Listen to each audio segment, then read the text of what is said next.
1979 সালের ইসলামী বিপ্লবের পর ইরানে চালু হয় শরিয়া আইন। এর আওতায় নারীদের মাথা ঢেকে রাখা এবং ঢিলেঢালা পোশাক পরা বাধ্যতামূলক করা হয়। নিয়ম ভঙ্গকারীদের প্রকাশ্যে তিরস্কার, জরিমানা বা গ্রেপ্তারের মতো শাস্তির বিধান থাকলেও তা মেনে চলা নিয়ে রয়েছে বিতর্ক। 4 দশকেরও বেশি সময় পেরিয়ে এখন অনেক নারী নিজস্ব রুচি ও স্বাধীনতার প্রতীক হিসেবে আট-শার্ট কোট, উজ্জ্বল রঙের ওড়না বা মাথা খোলা অবস্থায় প্রকাশ্যে বের হচ্ছেন, যা আইন প্রয়োগকে কঠিন করে তুলছে।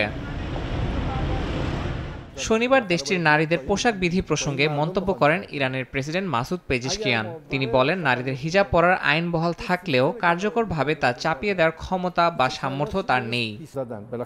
কিছু বিশেষজ্ঞ মনে করেন হিজাব আইন কঠোরভাবে কার্যকর হওয়া উচিত, কিন্তু আমার সে ক্ষমতা বা সামর্থ্য নেই। আমি উপলব্ধি করেছি, যদি জোর করে চাপানো হয় তবে এমন সংঘাত সৃষ্টি হবে যা আমার পক্ষে সামলানো সম্ভব নয়। আর দেশের ভেতরে উত্তেজনা তৈরি করতে আমি রাজি নই। ব্যক্তিগতভাবে আমি হিজাবে বিশ্বাস করি, আমার পরিবারের সদস্যরাও তা মেনে চলেন। তবে এর মানে এই নয় যে যারা হিজাব পরেন না তারা অসৎ।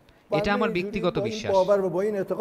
2022 সালে কুর্দি তরুণী মাহসা আমিনের মৃত্যুর পর হিজাব ইস্যু জাতীয় সংকটের রূপ নেয়। অশালীন পোশাকের অভিযোগে নৈতিকতা পুলিশের হাতে গ্রেপ্তারের পর তিনি কোমায় গিয়ে মারা যান। তার মৃত্যুতে দেশ জুড়ে ছড়িয়ে পড়ে বিক্ষোভ, যা নারীদের অধিকার ও স্বাধীনতার দাবিকে আন্তর্জাতিক পরিসরে আলোচনায় তোলে।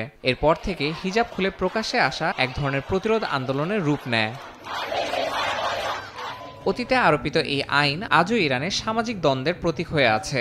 আইন বহাল থাকলেও বাস্তবে তা কার্যকর করা কঠিন হয়ে পড়েছে। প্রেসিডেন্ট পেজিশকিয়ানের সাম্প্রতিক মন্তব্য ইঙ্গিত দিচ্ছে, সরকারের ভেতরেও এই আইন প্রয়োগে সীমাবদ্ধতা ও অনিশ্চয়তা বিদ্যমান রয়েছে। ইয়াসিন মোহাম্মদ জিসান, সময় সংবাদ।